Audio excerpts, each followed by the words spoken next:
Salam dostlar, necəsiz? Bugün yenə də mən kitablardan, kinolardan, videolardan tapdığım maraqlı 10 ifadə ilə sizi tanış eləyəcəm. Elə isə çox vaxtı uzatmadan gəlin getdik. Birinci ifadəmiz not in the mood. Not in the mood. Yəni o əhvalda olmamaq. Məsələn deyirəm ki, mən o əhvalda deyiləm. I'm not in the mood for this. Dərs oxumaq əhvalında deyiləm. I'm not in the mood for studying. İkinci ifadəmiz mouth the words, yəni sözləri ağzına gətirmək. Elə sözbəsöz ingilis dilində də tərcüməsi var. Nümunə deyək, he prayed in the corner, mouthing the words. O sözləri dilinə gətirərək kənarda dua eləyirdi. Üçüncü ifadəmiz pay for something, yəni nəyinsə hesabını ödəmək. Məcazi mənada. Məsələn deyirəm ki, bunun hesabını ödəyəcəksən.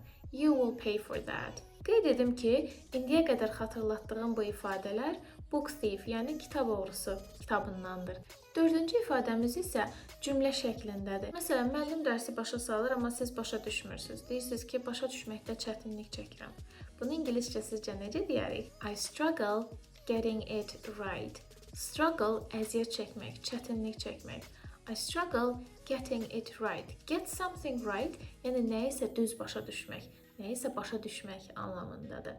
Və sonuc olaraq I struggle getting it right, yəni dərsi başa düşməkdə çətinlik çəkirəm. Müəllim mənə nə demək istəyir? Bax, onu başa düşməkdə çətinlik çəkirəm. Beşinci ifadəmiz isə vague. Vague idea. Yəni bu birisi necə bir ideya deyirlər? Boş fikir, boş ideya deyirlər. Məsələn, belə bir cümləyə rast gəlmişdim ki, she seemed to have a vague idea that they live in Moscow. Yəni o düşüncədədir ki, onlar Moskvada yaşayır. O düşünür ki, onlar Moskvada yaşayır. Və burada vague idea deyir, çünki yəni bu düşüncə boş düşüncədir. Yəni əslində belə deyil. Altıncı ifadə isə pick up the pace. Yəni sürəti artırmaq. Məsələn, vaxtımız azdır, sürətimizi artırmalıyıq, daha cəld olmalıyıq. Bax, bunu ifadə etmək üçün pick up the pace ifadəsindən istifadə edə bilərik. We should pick up the pace. We are running out of time. Pick up sözünün mənası ümumiyyətlə artırmaq, sürəti artırmaq deməkdir. Pace isə əslində addım deməkdir, amma burada məcazi mənadadır. Yəni biz nə işlə məşğul oluruqsa, o işi biraz sürətləndirməliyik, daha da artırmalıyıq sürəti, daha tez bitirməliyik. Yeddinci ifadəmiz to give someone a hand, yəni kiməsə kömək eləmək. Biz kömək eləmək sözünün help mənasını bilirik yəqin ki.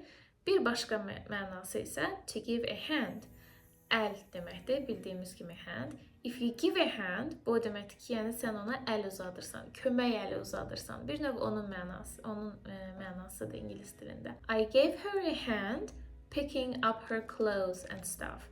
Mən onun paltarlarını, şeylərini yığışdırmağa kömək elədim. Fikir verdinizsə, nəyisə eləməyə kömək eləmək. Biz bunu işlədiriksə, qrammatikasına fikir verin. I gave her a hand picking. Ondan sonra gələn feilə ing şəkilçisi artırılır.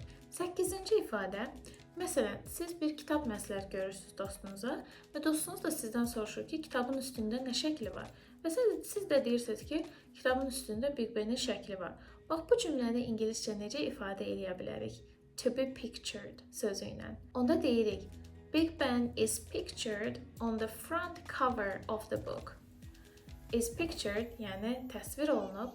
Front cover, yəni kitabın ön, yəni üz qabığı. 9-cu ifadə, məni səhv başa düşmə. Bunu ingilis dilində necə ifadə edə bilərik sizcə? İngilislər və yaxud da Amerikalılar buna belə deyir. Don't get me wrong. Məni səhv başa düşmə. Don't get me wrong. I was trying to help you. Məni səhv başa düşmə. Sənə kömək eləməyə çalışırdım. Və nəhayət, sonuncu ifadə. Biz necə deyərik? Hansısa bir şeyə, məsələn, demək istəyirik ki, ona çox marağım var. Bu, to have a deep interest in something ifadəsi ilə ifadə olunur. I take a deep interest in reading about animals. Mənim heyvanlar haqqında oxumağa çox marağım var. Belə, bugünlük bu qədər dostlar. Gələn dəfə yenə də 10 maraqlı ifadə ilə qarşınızda olacağım. Əgər videonu bəyəndinizsə, bəyən düyməsinə basa bilərsiniz ya da şərhləriniz varsa aşağıda bildirə bilərsiniz. Gələn videolarda görüşənə qədər.